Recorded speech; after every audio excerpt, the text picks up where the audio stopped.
About 2 years ago, I made a video that contradicted a lot of myths about how high you should raise your table saw blade. Little did I know that that video would prove so controversial that after 250,000 views, it got yanked off YouTube. It seems the offending parts involved some clips of someone nearly learning the hard way that what folks have long been taught about setting their blade height is just wrong. But this video is too important to give up on.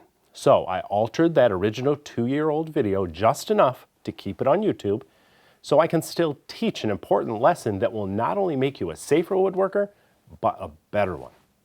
2 years ago, me may not have had this awesome beard, but he knows what he's talking about. So here it is. Did you know that the proper height for a table saw blade above the workpiece is one of the most hotly debated topics since Tastes Great, Less Filling? You have to be a few years old to get that reference. If you're under 30, you might be more familiar with the comparison to the debate about which is more satisfying, avocado toast or being offended. Folks will try to tell you that there is only one correct blade height. It's 1/8 inch above the top of the workpiece. Or is it the middle of the tooth? Or the bottom of the gullet? You know, it's amazing how much disagreement exists among folks who think there's absolutely only one correct answer to the blade height question.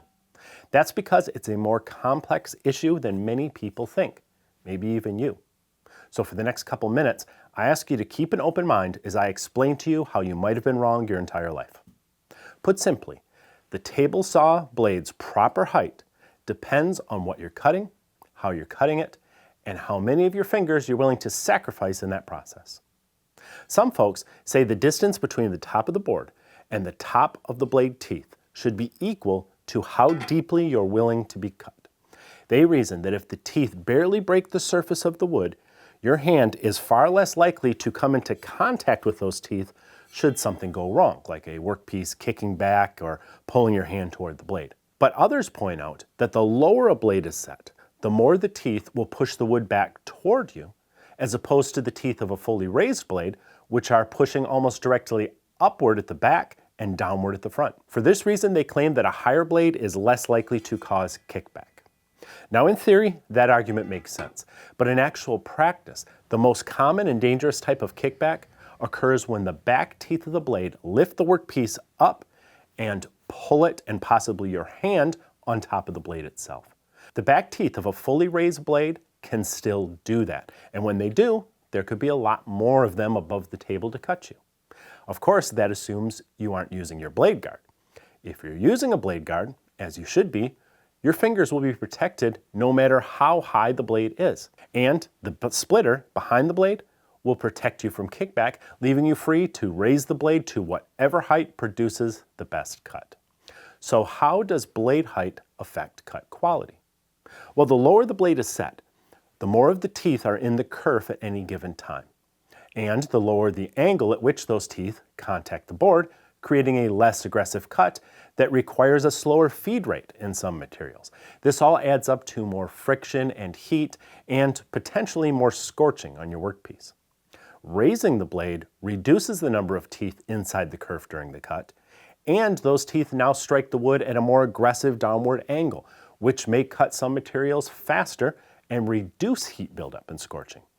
But that more aggressive cut can also leave more blade marks behind. And since the teeth exit the wood at nearly a straight downward motion, you may end up with more tear out on the underside of the workpiece, especially if you don't have a proper zero clearance throat insert. So if you weigh the pros and cons, the chances of kickback, the potential for heat buildup within the kerf, the angle at which the teeth contact the wood, and the potential for tear out, you'll find that the optimal blade height in most situations is when the teeth fully clear the top of the board so the bottom of the gullet is exposed. Incidentally, this is the height many blade manufacturers expect you to set your blade to. That's an important factor to consider because some blades are designed with specific tooth angles called positive or negative rake. If you raise or lower your blade beyond what the manufacturer considers the optimal height, you effectively change how those teeth contact the wood, and the blade may not work as it was intended to. But that doesn't mean you shouldn't raise or lower your blade if the situation calls for it. Rather than following hard, fast rules, you should be willing to make adjustments to your blade height based on how your saw is performing with the specific material you're cutting. So let me give you some real-world examples that you can use in your shop. If you're getting scorch marks, try raising the blade a bit higher to see if that improves things. If you're getting chip out on the underside of the board, you might improve things by lowering the blade a bit. If you're cutting thin materials, such as laminate or hardboard, a higher blade may help hold the workpiece down on top of the saw during the cut and make it much safer. If you're cutting acrylic, you may want a lower blade height to reduce chipping, but not so low that you increase heat. If you want the saw to cut more quickly, especially when ripping, try raising the blade all the way up, assuming you're using a blade guard to cover all those spinning teeth. The bottom line is there is no single blade height rule. Rather, understanding how the saw blade's teeth affect your work will help you make the right choice for your blade, your material, and your situation. Of course, you should never discount how much the quality of the blade itself is a factor. So check this out. Ridge Carbide is the best kept secret in woodworking. I kid you not, their saw blades are second to none, both in quality and performance, and they're less expensive than the other ultra premium brands. Do yourself a favor, use the link and the discount code below this video. You will never go back to cheap blades again.